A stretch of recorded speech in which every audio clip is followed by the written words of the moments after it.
Eh bien, comme nous l'avons déjà dit tout à l'heure, c'est un vrai plaisir pour moi, un bonheur de pouvoir accueillir notre propre fille à l'émission Toute la Bible en parle. Allô, Nicole, Allô, comment ça va? ça va bien. J'aimerais ça te donner un accolade. C'est un peu difficile, mais je vais faire comme dans les films, un beau bec. Merci.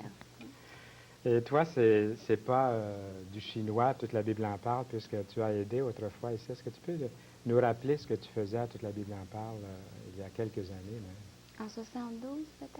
même? Déjà, ça avait commencé. Oui, c'est une émission pour enfants en 1972, Ouais, en ça effet. fait 14 ans de Ouais. ça. J'avais 10 ans, ma soeur France, elle avait 9 ans. Bon, on était avec toi. Ouais. On était à une table, là, puis tu nous racontais une histoire, je pense. Oui. On a fait des émissions pendant quelques années pour les enfants. Après ça, il y avait une marionnette. Oui, Une autre sorte de série, là. oui. Binette. Binette, c'est ça, le nom de la marionnette. Puis ensuite, tu as aidé aussi à Toute la Bible en parle au tout Oui. début. J'ai fait régisseur. Oui. C'était moins compliqué que maintenant, là. Oui. Pour notre régisseur, là, c'était pas comme ça. Mhm. Mais C'était j'aimais toute ça. c'était toute une expérience. On montrait des cartes, il n'y avait pas grand-chose à faire. Maintenant, la régisseuse ici, Monique, elle fait plus que moi. Au cours des années, ça l'a grandi, tout l'habillement en parle. Le monde aussi, il y a plus de monde. Oui, c'est vraiment une belle expérience de pouvoir travailler avec l'équipe. Mm. On va tout de suite aller dans le vif du sujet, puisqu'on a beaucoup de choses à causer ensemble. C'est un vrai plaisir pour moi de pouvoir t'interviewer. Les amis seront intéressés de savoir comment tu t'es retrouvé à l'hôpital. C'est à l'hôpital général de Montréal. Mm. Et puis, comment tu t'es retrouvé en chaise roulante, comme première question. Au tout début, ça a commencé, j'avais mal au dos, tout simplement. Je suis coiffeuse, puis ça faisait 3 ans que je travaillais, déjà 2 ans, presque 2 ans, au même salon, au même endroit. Puis j'avais mal au dos. Puis il y a une coiffeuse ici, elle peut dire, on a mal au dos. Puis j'étais souvent au lavabo aussi. Au début, on travaillait au lavabo, puis on fait des shampoings. Et puis j'ai commencé un mal de dos au rein. De l'autre côté que je me penchais. Fait que tout était logique, c'était parce que j'étais au lavabo. Fait que j'étais allée voir un chiropraticien. J'ai passé beaucoup de temps avec un chiro, à essayer de replacer les os. Puis plus que j'y allais, plus j'avais mal. C'était pas logique. J'étais allée voir Physiothérapeute. un physiothérapeute, un ostéopathe, je pense. J'étais allée voir aussi ceux qui rendent des aiguilles, là. Les Chinois font ça. Acupuncteur, un Un acupuncteur. Je suis même allée voir un acupuncteur. Je suis même allée voir ça. L'homme, il a dit, il m'a touché, il m'a fait des massages, tout ça. Il a dit, mademoiselle, il dit, vous avez quelque chose de cassé ou de brisé, quelque chose de déplacé. C'est pour ça que j'ai passé longtemps avec un chiro, parce que j'étais certaine là, que j'avais un problème de dos. Puis même sur les radiographies, tout le montrait. Mais le défaut s'est aggravé jusqu'au point que je ne pouvais plus dormir la nuit. Et puis je boitais. Alors, je suis allée voir un neurochirurgien. Puis j'ai conté là, mon problème. Il voyait, là, je boitais. J'avais plus de réflexe dans la jambe qui me faisait terriblement mal. Alors, tout de suite, il a dit, demain, viens à l'hôpital, je vais te passer un test. Ce test-là, il rentre une aiguille dans la colonne, là, dans le dos, puis il la laisse là, puis pendant ce temps-là, il prend des radiographies, là, puis ça injecte du liquide aussi, là, cette aiguille-là, puis ça fait mal. Il te le rend tout ce que ça fait mal, en tout cas. Tous les tests sont comme ça. Puis avec ça, ils n'ont pas trouvé grand-chose. Ils pensaient au début que j'avais une hernie discale. Puis j'avais peur de me faire opérer. J'avais peur de ça. Si j'avais su ce que j'avais, j'aurais pas eu peur de me faire opérer. Et puis ça a pris 1 mois. Puis à un moment donné, on a fait un scan. Hein? Qu'est-ce qu'on a fait? Un scan en dernier. Ils appellent ça un CAT scan. Un CAT scan. C'est avec ça qu'ils ont découvert que j'avais un chondrosarcome. C'est un cancer des os. Hein? Puis, quand il m'a dit ça, le médecin, il s'est assis sur mon lit. D'habitude, il était froid. Là, il s'est assis sur mon lit, puis il a dit que j'avais ça. Je suis partie à rire. J'ai dit, ah, j'ai fait ça, mais Hein, t'es pas sérieux? C'était ça. Mhm. Ça a été dur, hein, au début, pour toi et toute la famille. On va essayer de continuer. Toi, Nicole, tu as grandi dans un foyer chrétien. Et puis, quand est-ce que tu as senti vraiment l'importance de reconnaître Jésus-Christ comme ton sauveur personnel? Ben, j'avais 12 ans. Ben, premièrement, j'ai passé toute ma jeunesse, les étés dans les camps chrétiens. Puis, à ces camps-là, tu vois, il y a des... toi, tu étais là aussi. Tu étais des fois directeur ou des fois, tu faisais les chants aussi en avant. Mais c'était bon, il y avait des chansons chrétiennes comme on vient d'entendre avec M. Whitney. Des belles chansons qui touchent le cœur. Là. Pour les jeunes aussi, les jeunes, ils comprennent, ils voient plus qu'on peut penser des fois. Puis il y avait le camp, le feu de camp le soir, c'était beau les chansons qu'on chantait. Puis il y avait aussi l'enseignement, les petites histoires qu'ils nous racontaient. Ça, c'était un bel exemple pour montrer comment accepter le Seigneur. Des histoires bibliques, puis des histoires modernes, comme un petit garçon en Afrique qui est arrivé telle chose dans sa vie, puis accepter le Seigneur. C'est des histoires comme ça. Puis on pouvait s'identifier bien avec ces personnages-là. Donc, le salut était expliqué clairement comment aller au ciel, puis comment vivre pour plaire au Seigneur, à notre Sauveur. Alors, j'ai appris qu'au début, Dieu, c'est notre Sauveur. Il nous sauve. Il nous sauve de l'enfer, il nous sauve de notre péché. Après, il peut devenir notre Seigneur. Bien souvent, les gens, ils s'arrêtent juste à Sauveur. Mais ils ne le reçoivent pas comme Seigneur, comme celui qui doit diriger notre vie. Puis les deux termes, j'aime bien la différence pour signifier là. Puis un soir, c'était peut-être un des soirs, je l'ai accepté tellement souvent que je vais sûrement au ciel d'un camp. C'est mieux de le faire 10 fois que de ne pas le faire du tout, hein? C'était le fun parce que les soirs au camp Bethel, tu nous passais le micro aux jeunes, puis tu disais, montrez comment vous avez accepté le Seigneur. Il y en avait des tout petits, il y en avait des plus grands. Tout le monde pouvait parler avec le micro. C'était le fun. Il y avait des grandes lignées. Il y avait des soirées comme ça, c'est le fun.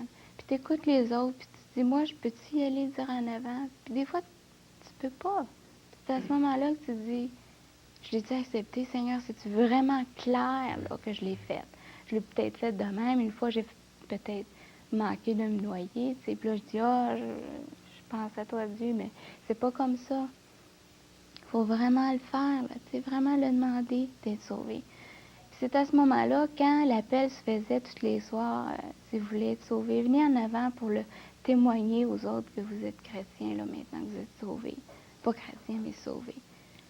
Puis je m'avançais. Je me suis avancée souvent pour redonner ma vie au Seigneur, pour qu'il soit Seigneur de ma vie.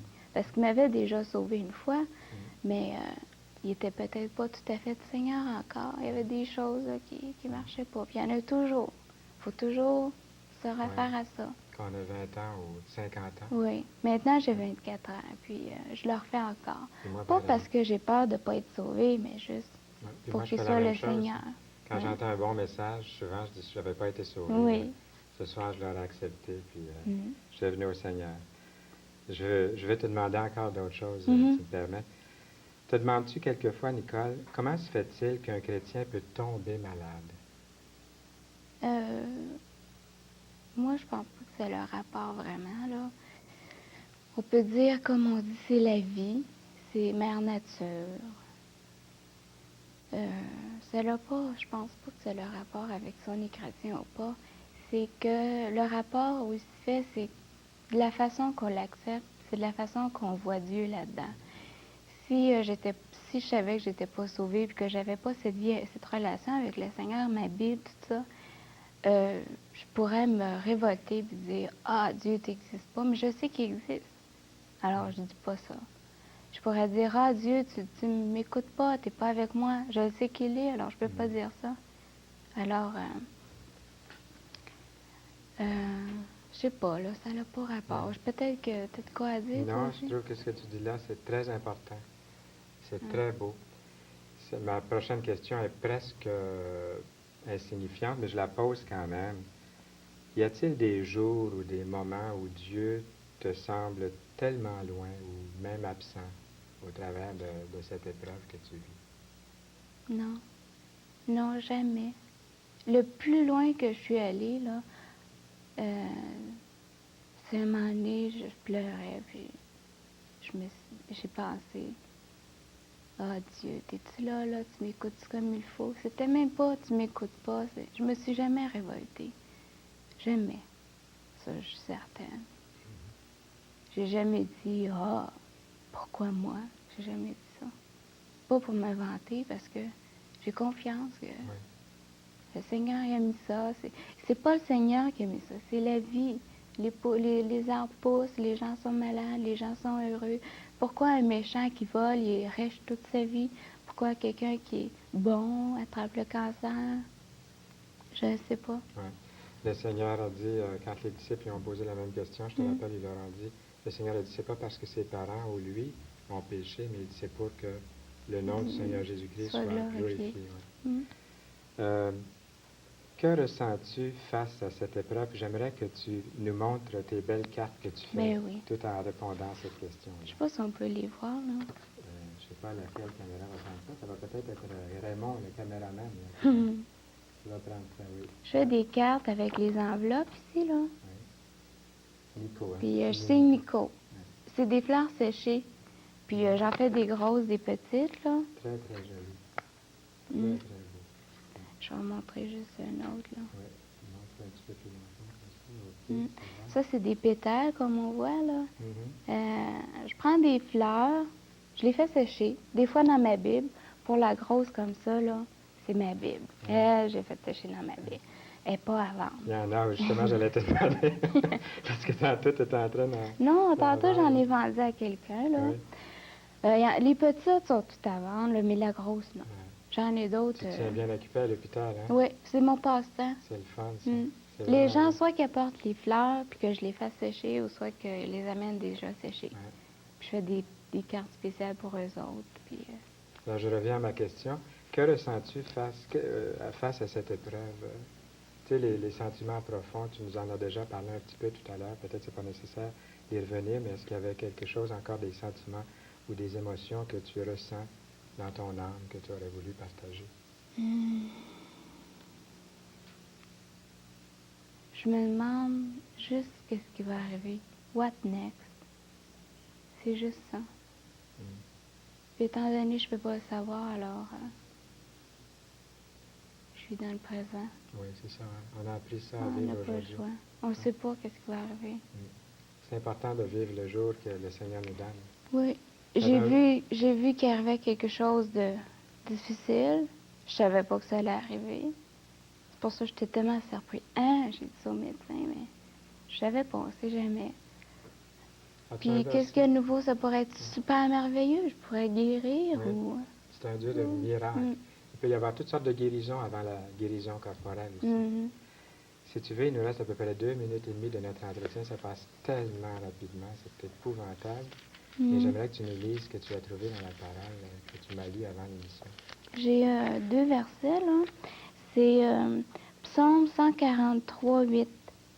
C'est écrit. « Fais-moi dès le matin entendre ta bonté, car je me confie en toi.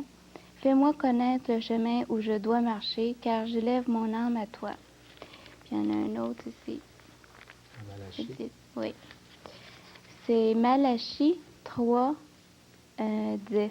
« Mettez-moi de la sorte à l'épreuve, dit Dieu, l'Éternel des armées, et vous verrez si je n'ouvre pas pour vous les écluses des cieux, si je ne répands pas sur vous la bénédiction en abondance. » Amen. Tu as dit quelque chose à l'hôpital dernièrement qui m'a touché. Un visiteur est venu. Tu lui as demandé de prier pour toi. Puis tu as dit quelque chose comme... Laissez le Saint-Esprit vous guider. Oui, dans quoi demander pour toi. Mais je pensais à autre chose.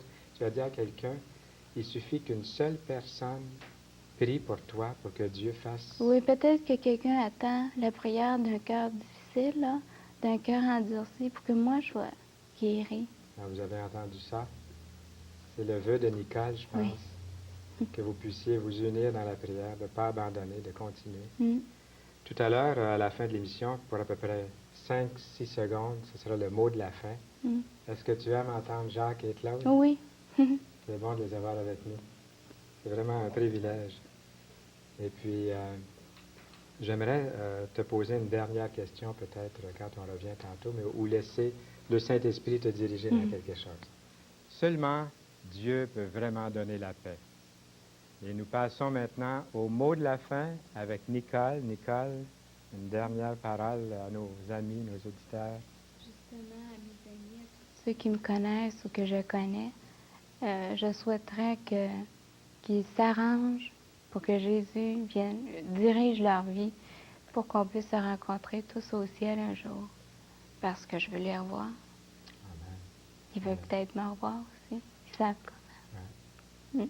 J'ai juste un verset ici. C'est écrit dans Psaume 37, 25. J'ai été jeune, j'ai vieilli, et je n'ai point vu le juste abandonné. Alors, on n'a pas peur. On se confie en Jésus. Notre confiance est vraiment en lui. Mm. Eh bien, merci beaucoup, Nicole. Et puis, je te revois à l'hôpital ou chez nous, ça dépend, un peu partout.